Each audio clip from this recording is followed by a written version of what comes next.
You're listening to the Ask BP podcast, and today we're going to be talking about how I organize my real estate business. You're listening to another BiggerPockets Ask BP podcast, where you'll hear short, direct answers to your biggest real estate questions. Submit your question today on Facebook, Twitter, or the BiggerPockets forums by using hashtag AskBP. And don't forget to pick up your copy of the Ultimate Beginner's Guide to Real Estate Investing and other great content when you sign up for your free account at BiggerPockets.com. With that, let's get to the show. Hey, what's going on, everyone? This is Brandon with the BiggerPockets Ask BP podcast, coming at you for another episode.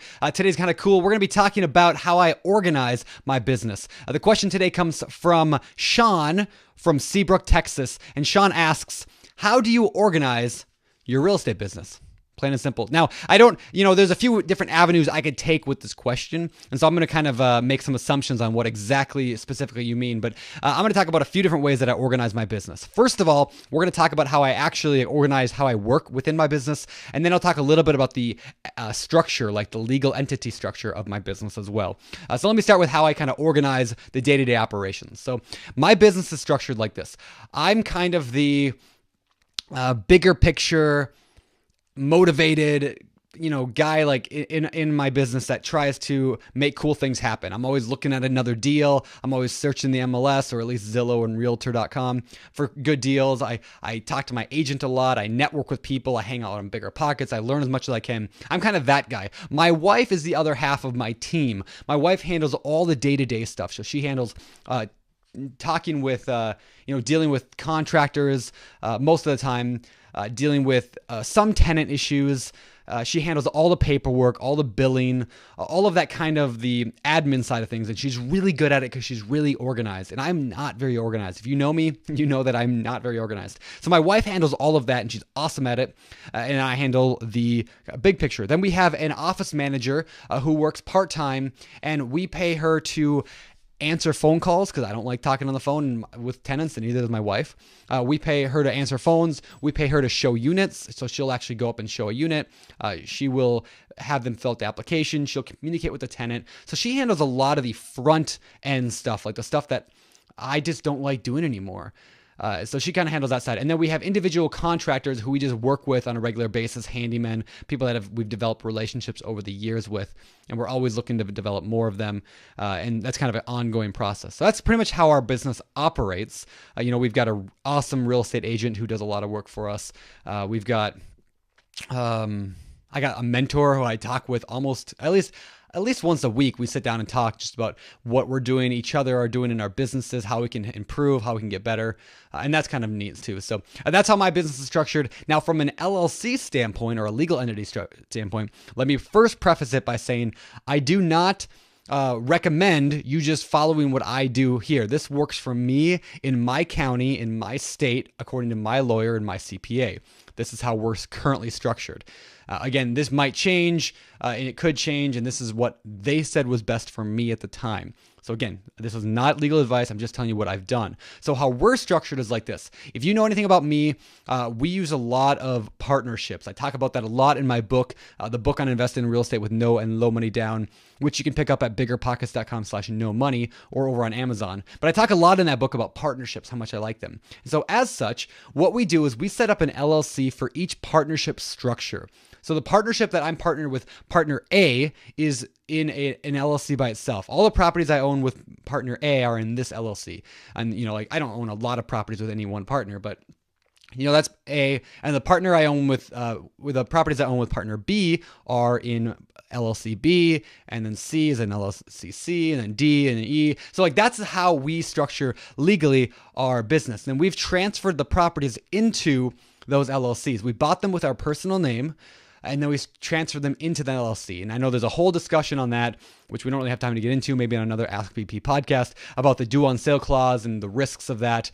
So just make sure you talk to a lawyer and a CPA and, somebody smarter than me and you that knows these kind of things that can help you figure this stuff out. Very important. I mean, legal entity stuff, it's very important because as we talked about on a recent BiggerPockets podcast, it is not a matter of if, it's when you're going to get sued as a real estate investor. inevitable. It's going to probably happen at some point. So that's why it's important to talk to somebody who knows what they're doing, who can help you work these things out. So don't just take advice you heard on a podcast. I'm just telling you what works for me and what we've done. So again, hopefully, Sean, that helps you out with the question of how do you organize your business. I probably could expand a little bit more on like the tools I use. Let me do that real quick. Might as well while we got the time. So I do not use QuickBooks currently, though we probably will switch to that very soon. We've always honestly just used Google Docs. Well, we used Excel and then moved it over to Google Docs and used their version of Excel, which is called Google Sheets. We do a lot of stuff in Google Docs. So we do the word processor there, the Excel documents there. We do all that stuff through Google. We use a lot of email. I guess we try to do as much email as we can. Tenants pay rent using a software called Pay Near Me, or a program called Pay Near Me. That's paynearme.com/BiggerPockets. I believe we have a partnership with them. You can get like $200 off the application fee or whatever the thing that you start it with. Anyway, you can get a pretty good discount there. Again, paynearme.com/BiggerPockets. But what's cool about Pay Near Me is that the tenants just go to 7-Eleven and they pay their rent in cash. Not all of them, but the ones that don't have checking accounts, which I rent to some lower income people that don't have checking accounts, they go to 7-Eleven to pay their rent. Then other tenants who do have checking accounts, they pay using a service called Dwolla, DWOLLA.com.